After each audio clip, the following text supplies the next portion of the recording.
Here we go. We're off and running.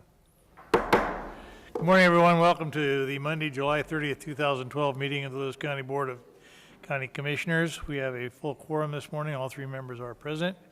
And we will begin with the flag salute. Commissioner Averill. Sure, Averill?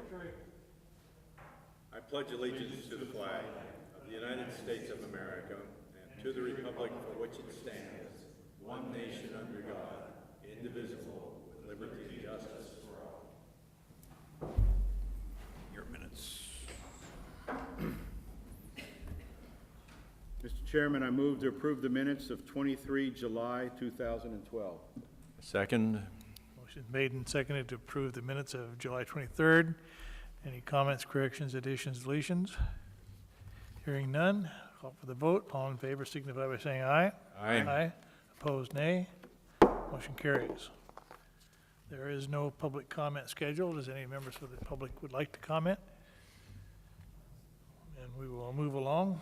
And Mr. Chairman, I'd move to approve the consent agenda items 1 through 4, resolutions 12-250 through 12-253. I second that. Motion made and seconded to approve the consent agenda. Will the clerk please read those into the record? Item 1, resolution number 12-250, approval of warrants and payroll for payment. Item 2, resolution number 12-251, approval of the 2012 through 2015 Lewis County Strategic Plan.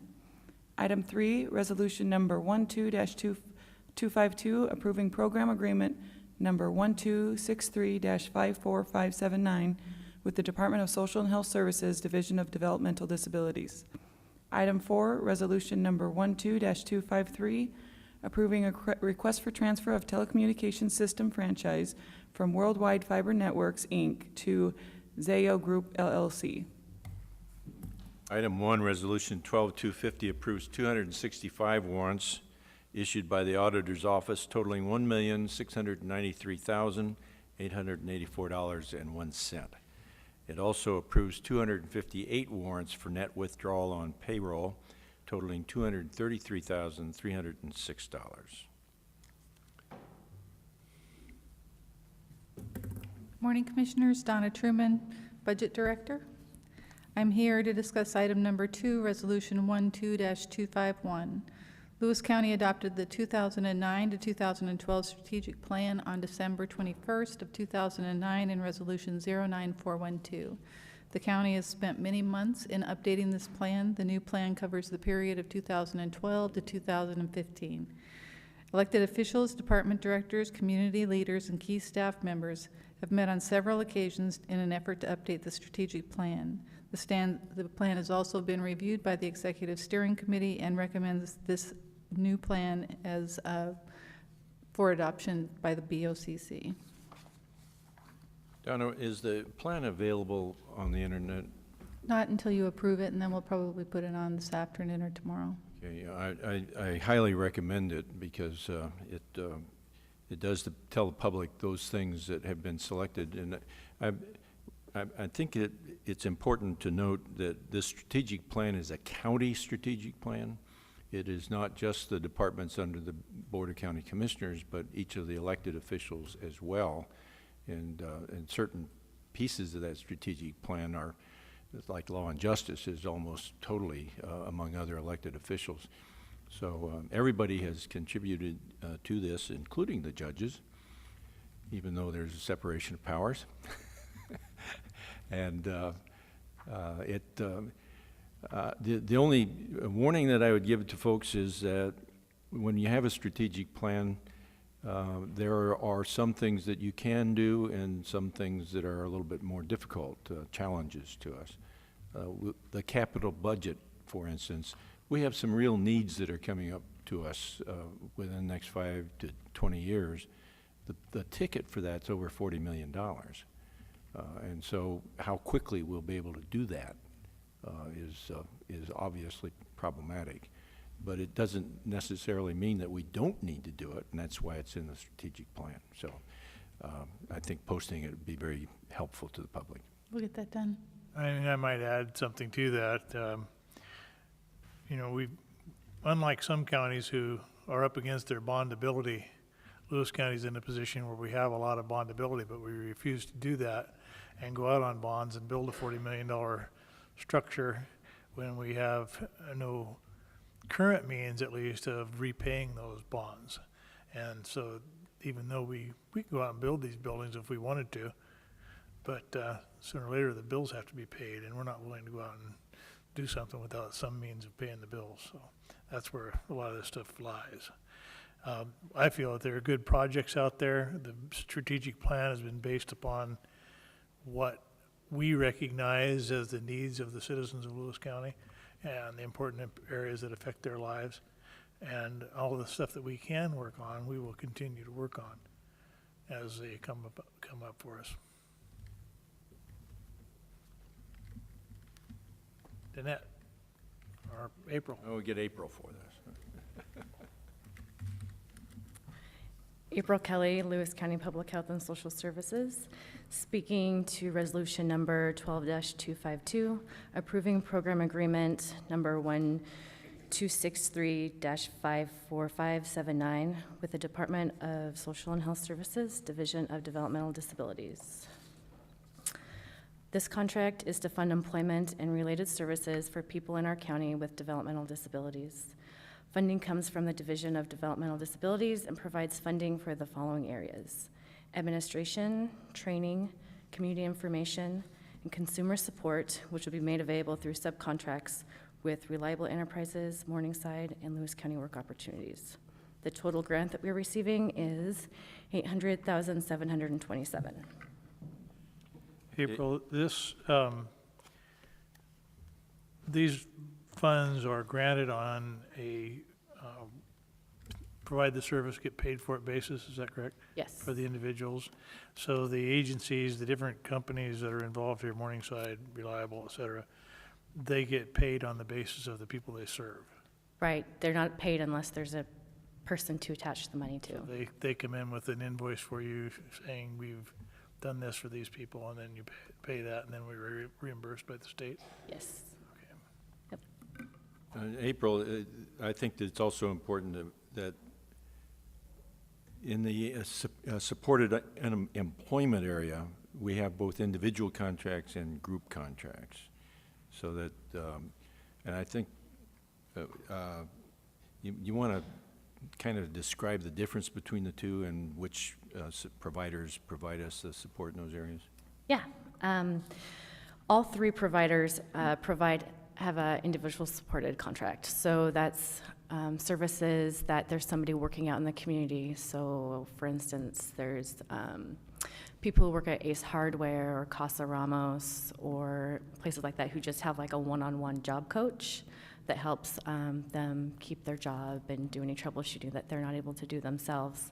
And then we also have group supported, which is through Lewis County Work Opportunities and Reliable Enterprises. Those kind of activities would be like the group that goes out to the Lucky Eagle and sorts cards or janitorial kind of work. And those are in groups of individuals who all have developmental disabilities, who have a supervisor who takes them to and from job sites. Do they supervise them in the job itself or not? Yes, they're overseeing them. Overseeing in the job, so they're kind of in the background in Yeah. those places, they're not. And Right, in we've your got face. two good ones out in the port, the wood shop that they've got out there and the aluminum window factory that Costic has. Yeah. Both of those activities have supported fairly good-sized groups, so they've been very useful. Do we coordinate anything with schools at all? We do high school transition, which is through millage funding. But once they are graduate, in order to be eligible for these services, you have to be age 21. Okay, So, very good, thank you. I'd just point out of that 800,000, a great bulk of this is going to support individual and group employment. There's 339,000 for individual employment and 290,000 for group-supported employment. So, and that's one of the things that we like to see. We always, as we get contracts in, it's obvious that you have to pay some administrative support, but what we want to see is what service is getting out to the people that need it, and this is good to see this.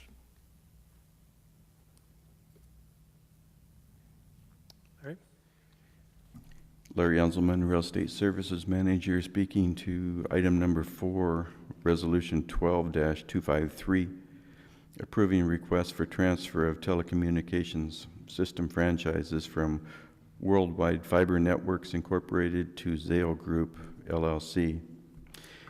Lewis County issued 2 49-year franchises to Pacific Fiber Link back in 1998 to install and maintain telecommunications systems on various county road rights-of-way. The franchises were transferred to Worldwide Fiber Networks Incorporated in 2000. Now, Zale Group LLC has acquired the interests of Worldwide Fiber Networks Incorporated. Zale Group LLC has applied for transfer of the franchise and has signed an agreement for transfer, accepting all the duties, responsibilities, and obligations of the franchises. Section 9 of the existing 49-year franchise provides for their transfer, which will not be unreasonably withheld, and in the opinion of the prosecuting attorney, should be granted. The resolution would approve transfer of the 2 franchises to Zale Group LLC. Since the 49-year franchises, this is a longer term than the 5-year normally granted by this board, the Public Works Department will review the franchises every 5 years to ensure that the ownership is not changed and that the franchise is still being used for its intended purpose, and then report its findings back to the board at that time. This is an example of one of the contracts that we discovered that went back a long way. You know, when you think about this 49-year franchise, this is going to be up in 2047. I know I won't be around unless I'm 109 years old. I'm not sure I'll get that old. But the idea of coming and making sure that we have an occasional check to bring to make sure that the intended contract is working the way it is supposed to, I think is an important procedure and a responsibility that we have. So thank you for adding that in. In the political arena, forever is 4 years. So that's 12 forevers. Good point. Okay, are there any other questions or comments on the consent agenda? Hearing none, I'll call for the vote. All in favor of the consent agenda, signify by saying aye. Aye. Opposed, nay. Motion carries. We have 2 hearings this morning, one regarding emergency management and one regarding road vacations in Lewis County. Procedures. We have a staff report, followed by a question and answer period, which will then be closed, and then followed by a public comment period. And at that point, if it's so the desire of the board, we will vote on a resolution. Ross? Ross, you can sit at the table here. We got the mic here for you.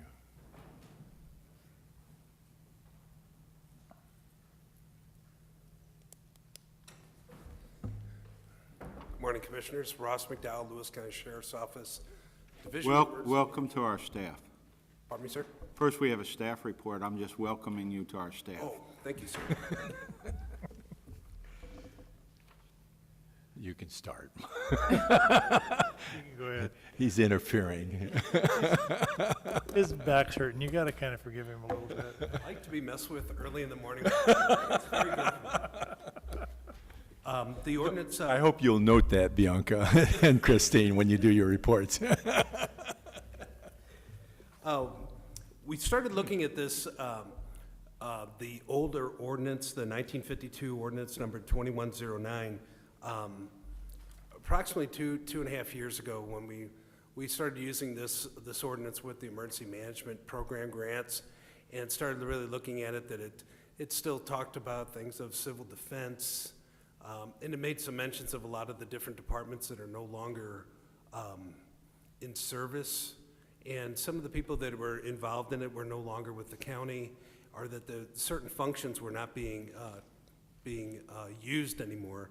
And decided that we need to really look at this and come up with a new ordinance that does also meet the state and federal guidelines for such an ordinance for emergency management.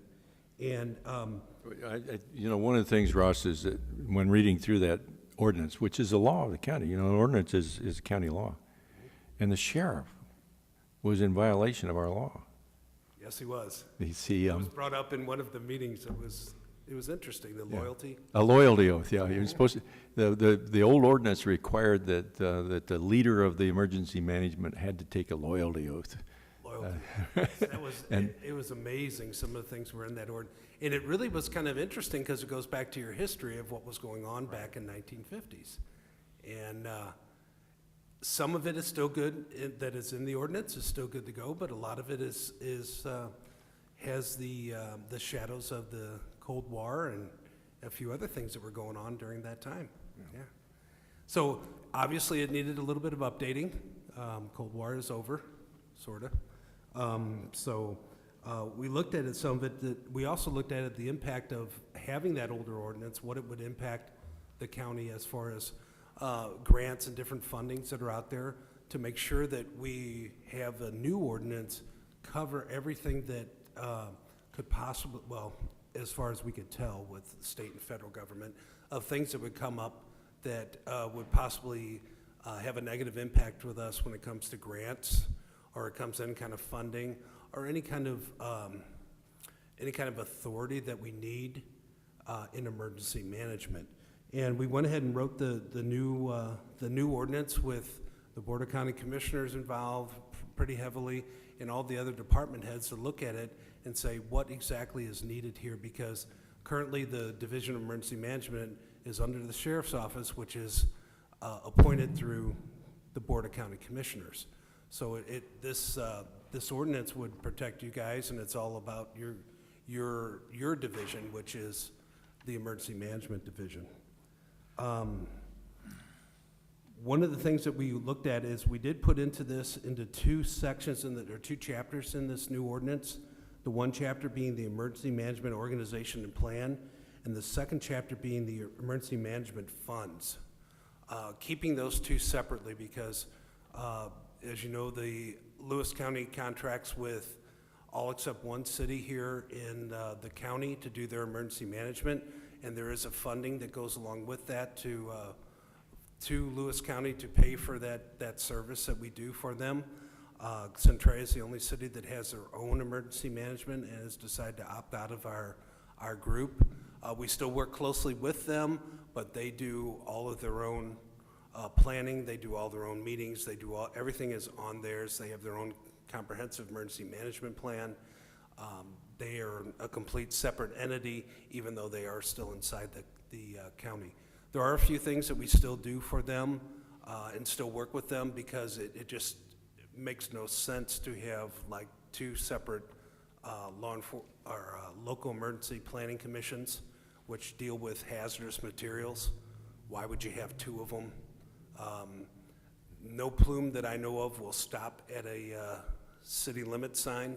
That goes in and it affects everybody in the area, no matter if you're in the city or out of the city. So we do still work with them very close on a lot of these. But this proposed ordinance that we have would repeal the 1952 ordinance relating to civil defense, and it would put us back into sorry, I lost a word. It would put compliance, there you go, that's the word, compliance with state and federal government and their requirements. Okay, a couple of things, Ross. In the area that you just discussed, that we work with the city of Centralia, do we have an MOA for that, or is that just handshake? Handshake currently at this time. Yes, it's going to be developed into an MOA. The sheriff is working on that as the director. He's working on that to say exactly what we do for them and what in return do they do for us. It is still one of these where we are going to work tight together. Yeah. The other issue is continuity of government. As we went through this plan, one of the requirements of federal law is a continuity of government. How do you keep your government going if something should happen to the leadership? And interestingly, when we looked into state law, there is nothing in state law that tells us what to do. The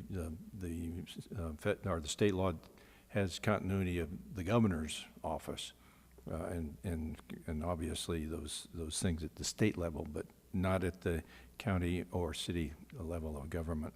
So we had to make up something, so you want to tell us a little bit about that? Okay, excuse me, and the continuity of government was an interesting one to deal with because it did take a lot of talking with the Attorney General's office and trying to figure out what exactly would happen.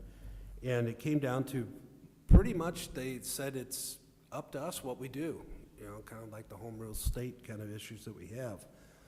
What has been decided is if obviously if 3 commissioners, if 2 were here, the 2 would make the decision. If it got down to 1 would make the decision until otherwise that the positions could be filled. If unfortunately all 3 commissioners are gone, then it would be a consensus of all elected officials to make a decision on the behalf of the county, since they are still elected officials. And then it would be up to the governor to set up the times for reestablishing who would be the commissioners. When you say all the elected officials, that's all the elected officials except the judges? Except judges, that is correct, I'm sorry, yes, except judges. Judges have to stay impartial everywhere around, right? So with this passage, Ross, this will make us good for another 60 years. At least the next, what is it, the 4 years that we worry about, that's one, yeah. Several Mine's a forever. 1.5 years in my case, but. Some of us weren't born when this was originally passed. Right, that's one of those. I remember it distinctly. Ross, I want to thank you for a very good product. I know a lot of people have worked on this, and directors, department heads, elected officials, they updated this and they put all the lessons learned from the last 2 floods. So this is a very useful tool that we use for the next disaster. So, And thank you very much. And one of the nice things is we've already been asked for several copies of ours already to start with for a lot of the other counties, because a lot of the other counties haven't gone through what we have gone through, and I'm glad that we have the expertise that we can share that with them.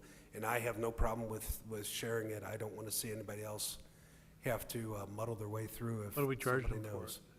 Do we charge? What are we charging them for it? Well, there's always a little something. Yeah. Ross wants to know, is that the county or is that Ross? Yeah, Ross charges, but the county, I don't know, yeah. Thank you. Are there any other questions for Mr. McDowell? I'll close the question and answer period and public question. call for, what? Any public question? Any questions from the public? I'll close the question and answer period and ask for, open up the hearing on the subject. And Ross, would you like your comments incorporated into the hearing? Yes, please. So be it. Is there any public comment? I do.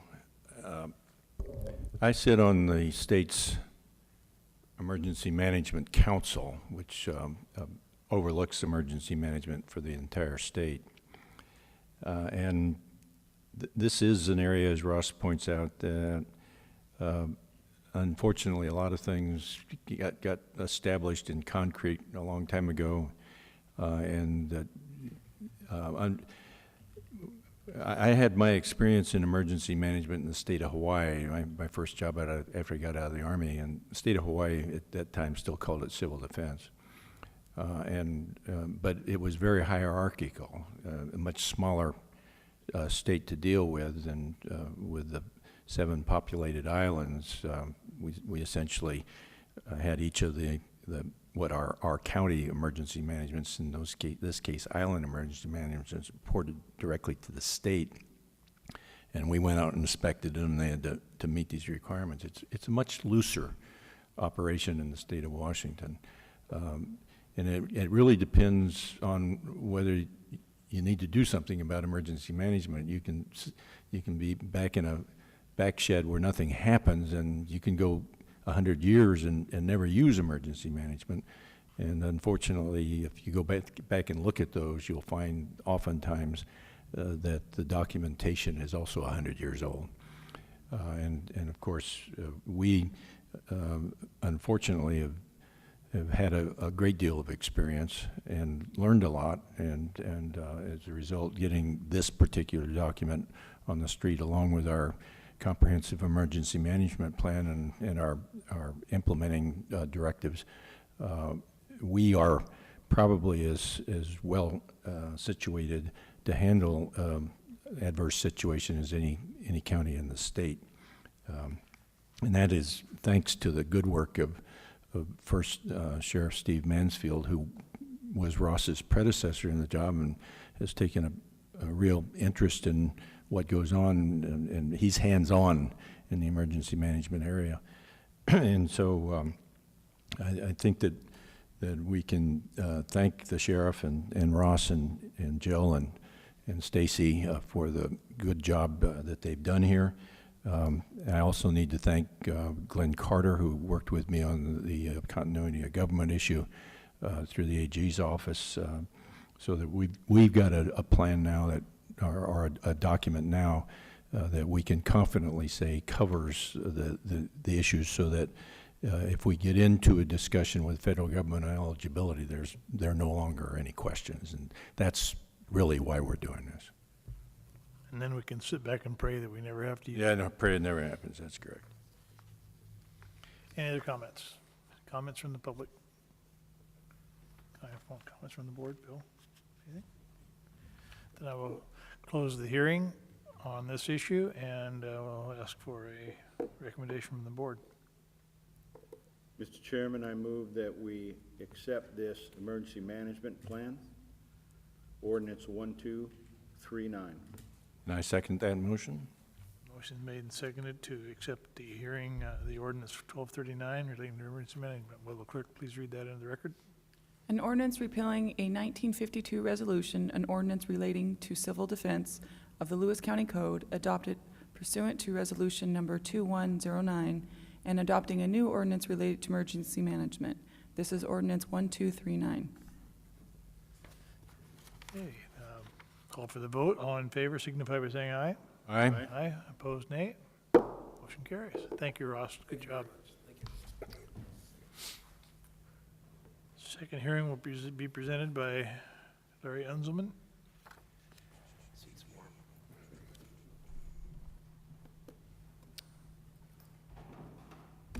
Again, open the hearing with the staff report, followed by question and answer period, and then the comment period with the general public and the hearing.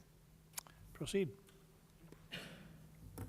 This hearing is to consider ordinance 1240, which would amend Lewis County Code 12.15, providing procedures for vacations of county road rights-of-way in Lewis County.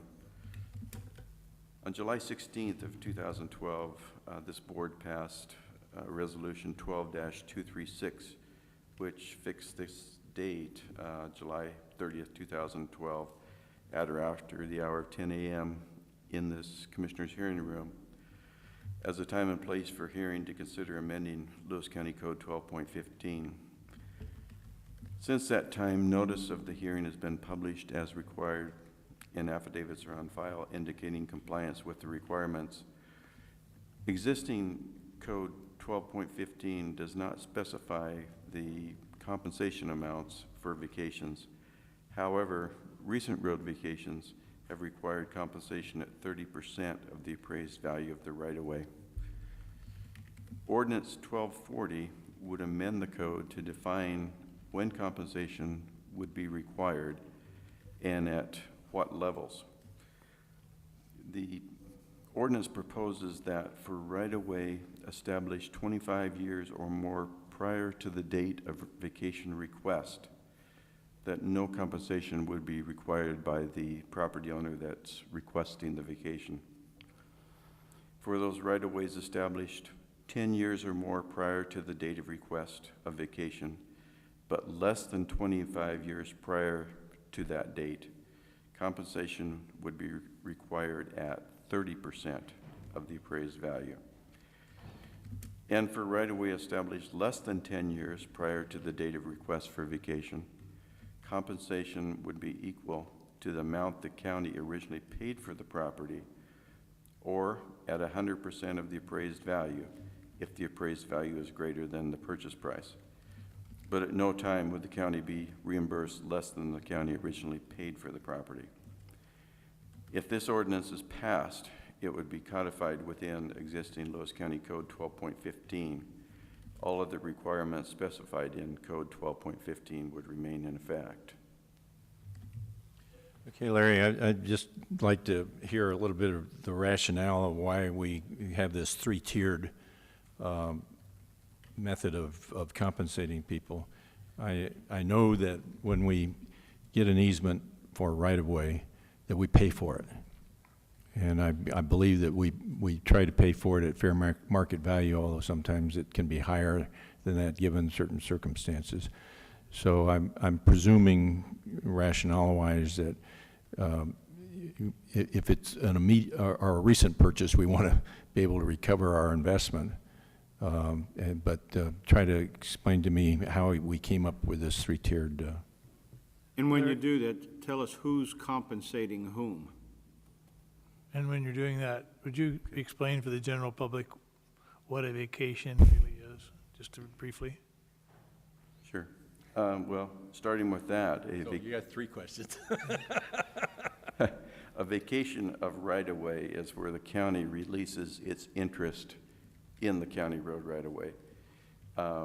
It's an established right-of-way, and it might be held in fee by deed, or the county may have a waiver or an easement to that right-of-way, but whatever right that we hold, we're releasing at that point.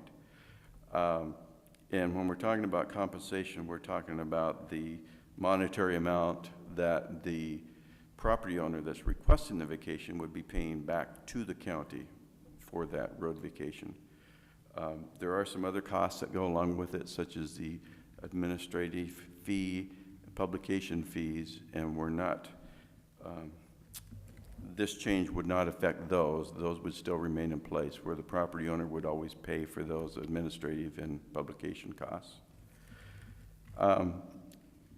I think probably the biggest item in the rationale for the change here is that it seems that most of the right-of-ways that we're vacating are old right-of-ways that have not been used in most cases, or at least used in recent years. And most of those the county did not pay for. They were given to the county, usually by a waiver, by the property owner at that time to build the road on. The thought is that the county didn't pay for them, and under this scenario that we're proposing with Ordinance 1240, we wouldn't be getting money back for them. The more recent right-of-ways that nearly everything we acquire in recent years, we pay for. So we would be getting back 100% or the current value, which is ever greater, on the more recent right-of-ways that we've actually paid for and would have a deed for them. So you could go down Looting House Road and send all the owners, property owners, a letter saying, we're vacating your right-of-way, you owe us money? If they were agreeable to that. Okay, so this is an agreement. This is not Yes. something we just do on our own. Yes, we have an agreement that we enter into with the property owner, yes. Usually it's a request of the property owners to do that. Yes, nearly 100% of the time is at the property owner's request. And if I understand it correctly too, we could not do this if it ends on a waterway or goes over a waterway. What's the story on that? Yeah, if it abuts a body of water, then state RCW would preclude us from vacating it. That's correct. Anything else? So really, this is an opportunity for the landowner to get a piece of property back from the county that was an easement or something with a bridge or a road or something, and they want it back and they're willing to pay for it. So it's really landowner It's initiated? Yes, strictly landowner driven, yes. I think the law would allow for the county to take the lead on these, but that I've rarely done. Nearly 100% landowner promoted. Okay. Any other questions? Questions from the public? I will close the question and answer period for this hearing and open the hearing comment period. Larry, would you like your previous comments to be incorporated into the record? Yes, I would, please. So it is. Are there any comments from the public? I have one comment. One of the reasons this vacation ordinance is being changed is they have some constituents in the Mossy Rock area who came in and were asking what it would cost them to have a right-of-way easement vacated that has been on their property since the 20s, the 1920s, I think, and it had never been used. And they were questioning what it would cost, and the cost was fairly large to get that done. So that spurred a re-looking at this ordinance to see if there were some things we could do with it to make it a little bit more fair to the people who really didn't have a hand in the easements originally, and or the county didn't pay anything for the easement to start with. And so that's kind of the impetus of why this whole thing got started and brings us to this point today. Any other comments? Any board members have comments? Then I'll close the hearing and ask for a procedure. Mr. Chairman, I move to approve ordinance 1240, amending Lewis County Code 12.15 regarding road vacations. I second that. And the motion has been made and seconded. Will the clerk please read that into the minutes? In the matter of ordinance 1240, Lewis County, Washington, amending Lewis County Code 12.15 regarding road vacations. This is ordinance number 1240. Any other comments? All in favor of the motion signify by saying aye. Aye. Aye, opposed nay. Motion carries. Mr. Chair, with no further business on the agenda, I move we adjourn. Second. Motion made and seconded to adjourn. All in favor signify by saying aye. Aye. Aye, opposed